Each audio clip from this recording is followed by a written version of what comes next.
तृतीय अध्याय 5वां श्लोक। न हि कश्चित् क्षणमपि जातो तिष्ठति अकर्मकृत कार्यते हि अवशः कर्म सर्वः प्रकृतिजैर्गुणः। न हि कश्चित् क्षणमपि जातो तिष्ठति अकर्मकृतः, अर्थात कर्मयोग, ज्ञान योग और भक्ति योग किसी भी मार्ग में साधक कर्म के बिना नहीं रह सकता। यहाँ कश्चित, क्षणम और जातु ये तीनों विलक्षण पद है।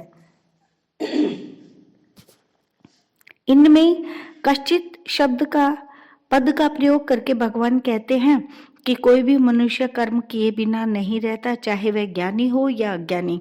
यद्यपि ज्ञानी का अपने कहलाने वाले शरीर के साथ कोई संबंध नहीं रहता, तथापि उसके कहलाने वाले शरीर से भी हरदम क्रिया होती रहती है।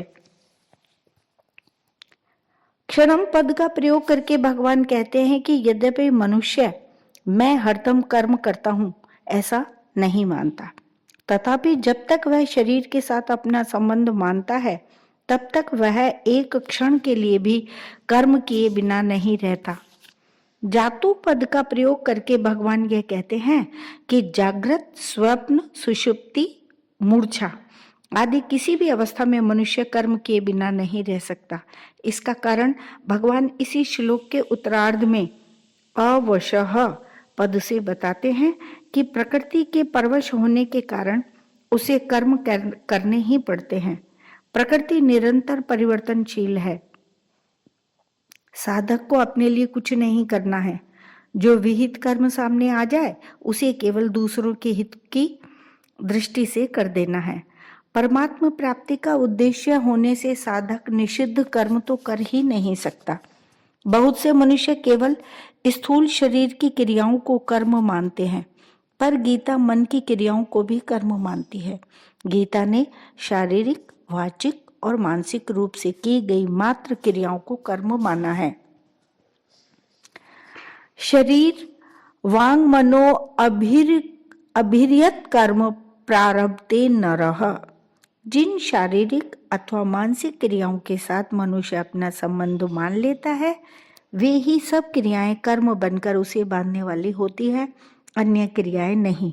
मनुष्य की एक ऐसी धारणा बनी हुई है जिसके अनुसार वे बच्चों का पालन पोषण तथा आजीविका, व्यापार, नौकरी, अध्यापन आदि को ही कर्म मानते हैं और इनके अतिरिक्त खाना पीना, सोना, बैठना, चिंतन करना आदि को कर्म नहीं मानते।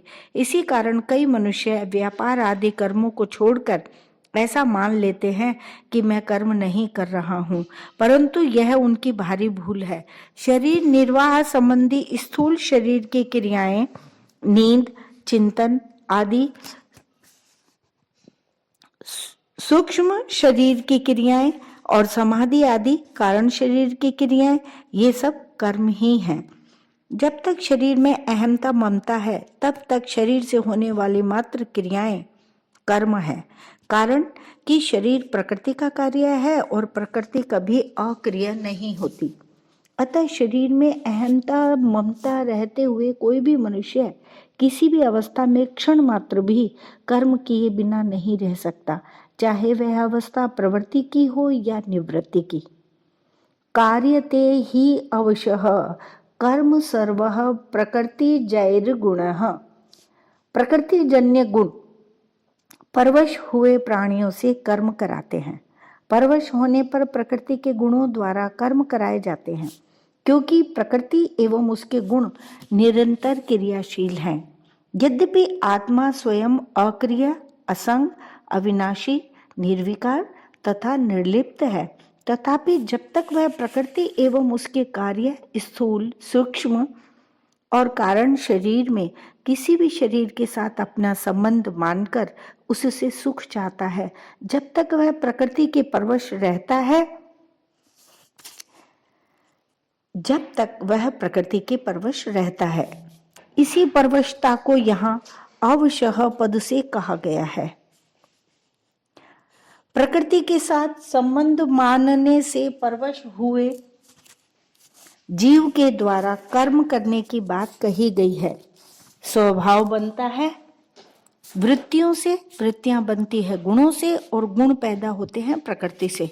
अतः चाहे स्वभाव के परवश कहो, चाहे गुणों के परवश कहो और चाहे प्रकृति के परवश कहो, एक ही बात है। वास्तव में सबके मूल में प्रकृति जन्य पदार्थों की परवशता ही है। इसी परवशता से सभी परवशताएं पैदा होती हैं।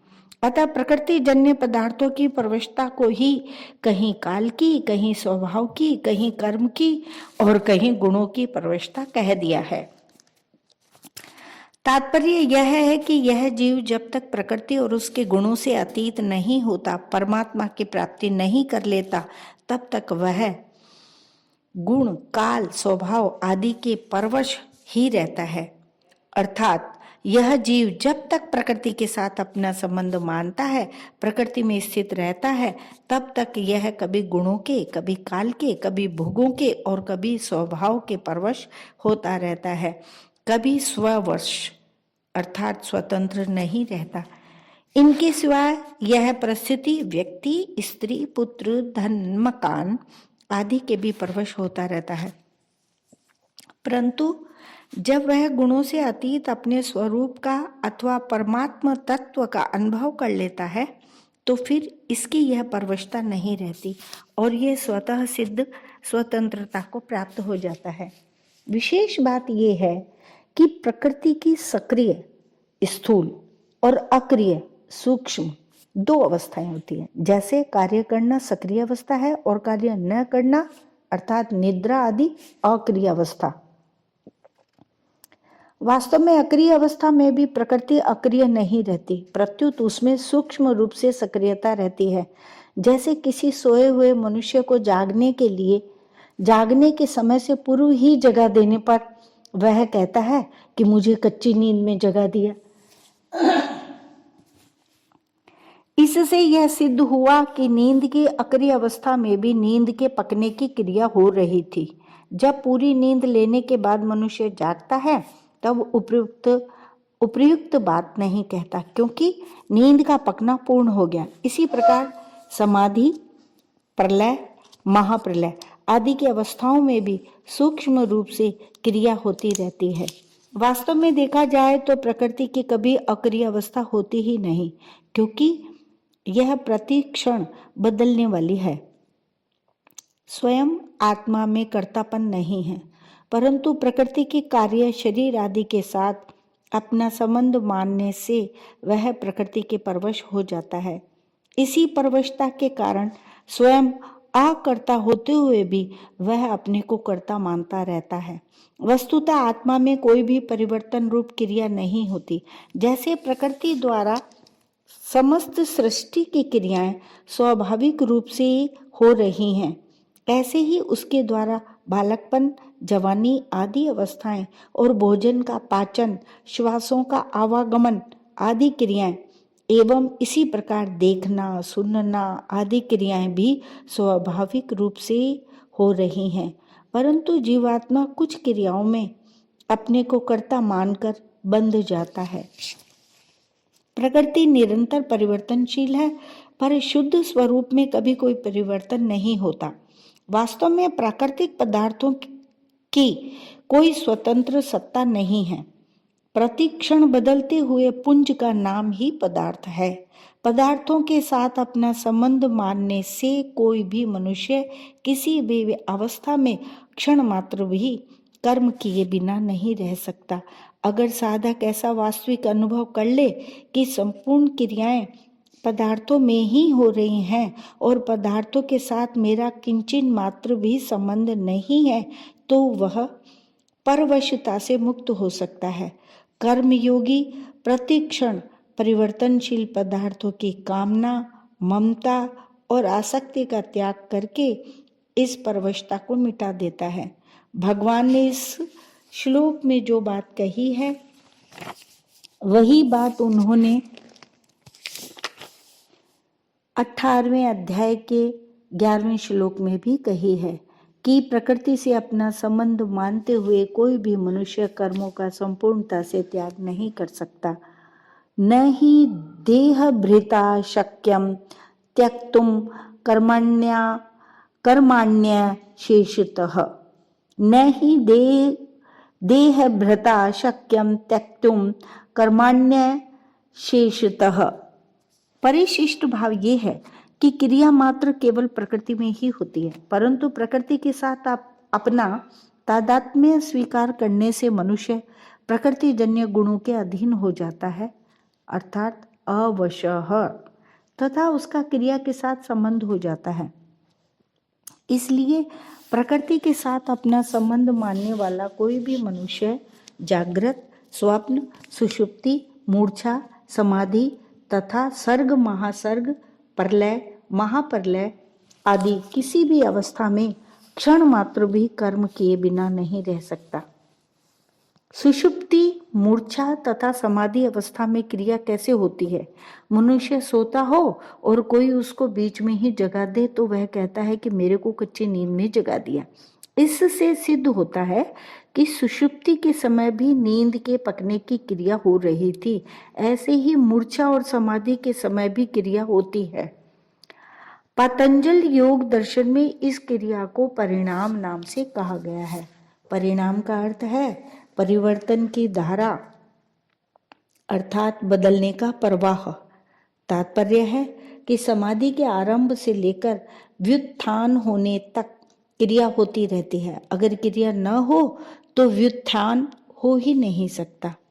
समाधि के समय परिणाम होता है और समाधि के अंत में व्युत्थान होता है। प्रकृति की संपूर्ण अवस्थाओं से अतीत है सहज अवस्था अथवा सहज समाधि। सहज अवस्था स्वरूप की होती है, जिसमें किंचित मात्र भी कोई क्रिया नहीं है, क्रिया होनी संभव ही नहीं है। अतः सहज अवस्था में परिणाम तथा व्युत्थान कभी होता ही नहीं, कारण कि क्रियाएं प्रकृति विभाग में ही हैं, स्वरूप विभाग में नहीं। कार्यते ही अवशः कर्म, अर्थात कर्म करने में तो हम परतंत्र हैं, पर उनमें राग द्वेष करने में अथवा न करने में हम स्वतंत्र हैं। पीछे के श्लोक में यह कहा गया है कि कोई भी मनुष्य किसी भी अवस्था में क्षण मात्र भी कर्म किए बिना नहीं रहता। इस पर यह शंका हो सकती है कि मनुष्य इंद्रियों की क्रियाओं को हठ पूर्वक रोक कर भी तो अपने को अक्रिय मान सकता है। इसका समाधान करने के लिए आगे का श्लोक कहते हैं।